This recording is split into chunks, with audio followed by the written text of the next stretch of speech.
Friends, आज का विषय है कि कभी खाली मत बैठो। जब हम खाली होते हैं तो दुनिया भर के जो ऊट पटांग विचार होते हैं उसी समय हमारे सामने आते हैं, और उस समय हमें क्या लगता है कि आसपास जितने भी लोग हैं वो सारे के सारे फरिश्ते हैं। क्यों? क्योंकि वो गलती करते नहीं है और हम गुनाह पे गुनाह किए जा रहे हैं। सो फ्रेंड्स, अगर दुनिया को फरिश्ता मान रहे हो और खुद को गुनहगार मान रहे हो तो समझ लेना कि खाली ज़्यादा हो गए और दिमाग में भी एक खालीपन भर गया है, और खालीपन की वजह से ये गंद भी भर रही है। सो फ्रेंड्स, प्लीज़ पहली चीज़ ये है कि आज से ही अपने आप को ब्लेम नहीं करना है। और दूसरी चीज़ फ्रेंड्स, जब खाली होते हैं तो कहीं ना कहीं हमें लगता है कि जो पीछे की सारी चीज़ें थी उसमें हम गुनहगार भी थे और उसी के साथ साथ हम में तो कुछ है ही नहीं, यानी कि पोटेंशियल नहीं है।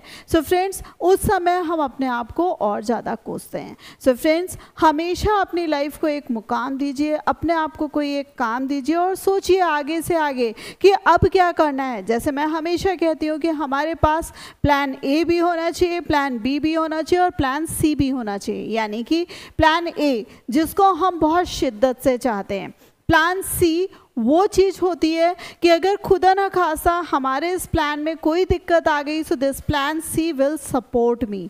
The next thing is this, plan B जो होता है, प्लान बी में हमेशा हम कंसिस्टेंसी से काम करते रहते हैं। यानी कि हमें कोई फ़र्क नहीं पड़ता कि हमारा एम इंटेंशन क्या है, हमारा ये फेल हो गया तो हमें दूसरी चीज़ क्या करनी है। हमें कोई चीज़ चाहिए होती है और वो होती है प्लान बी। प्लान बी ऐसी चीज़ होती है फ्रेंड्स कि वो हमेशा हमें ऑक्सीजन देती रहती है। यानी कि अगर प्लान ए भी गड़बड़ हो गया और प्लान सी भी गड़बड़ हो गया तो भी ये प्लान बी हमें ऑक्सीजन देता रहेगा, और खुदा ना खास्ता अगर प्लान ए ही अपने आप में सफल हो गया तो भी प्लान बी हमारे साथ एक सपोर्टिव सिस्टम की तरह हमेशा रहेगा। The next thing is this friends, life में कई बार सफलता मिलती है और असफलता भी मिलती है।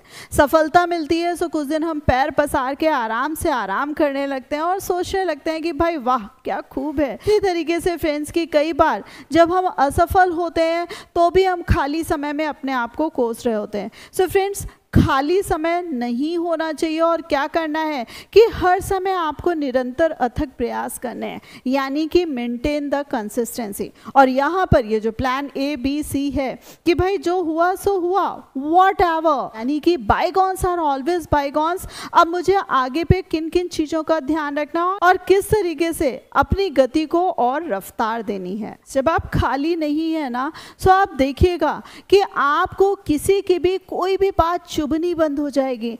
आपको इधर उधर जो लोग बोलते रहते हैं आपको लगेगा इसको जवाब देना चाहिए, अरे रहने दो, ये तो इस लायक ही नहीं है। या मक्खियां तो यूं ही चारों तरफ भिनभिनाती रहती हैं, लेकिन क्या हर मक्खी के भिनभिनाने पर हम रिएक्शन देते हैं? नहीं। सो इन मक्खियों को भिनभिनाने दो। सो होता क्या है फ्रेंड्स कि हमारा जो मेंटल लेवल होता है वो अपने आप में इतना हाई हो जाता है कि हम फालतू के लोगों पर विचार करना ही छोड़ देते हैं। और इसी के साथ साथ फ्रेंड्स, फ़ायदा क्या होता है कि जब फालतू के टेंशन्स नहीं ले रहे होते हैं तो फालतू की बीमारियां भी नहीं लगती हैं। और इसमें जो सबसे बढ़िया बात है कि दिल की बीमारी नहीं लगती है, हमारा दिल बढ़िया रहता है और हम अपनी जो उम्र होती है उसको भी बढ़ा देते हैं। फ्रेंड्स, दूसरों की उम्र बढ़ रही है नहीं बढ़ रही है, बट यहाँ पर मैं ये कहूँगी कि खाली ना बैठकर आप अपनी खुशियों में भी इजाफा कर रहे हैं, द सेम वे अपनी उम्र भी बढ़ा रहे हैं। और यस, हाँ, दूसरे लोग आप पे जल रहे हैं कि अरे भैया आजकल ये मेरी बातों का बुरा क्यों नहीं मानता,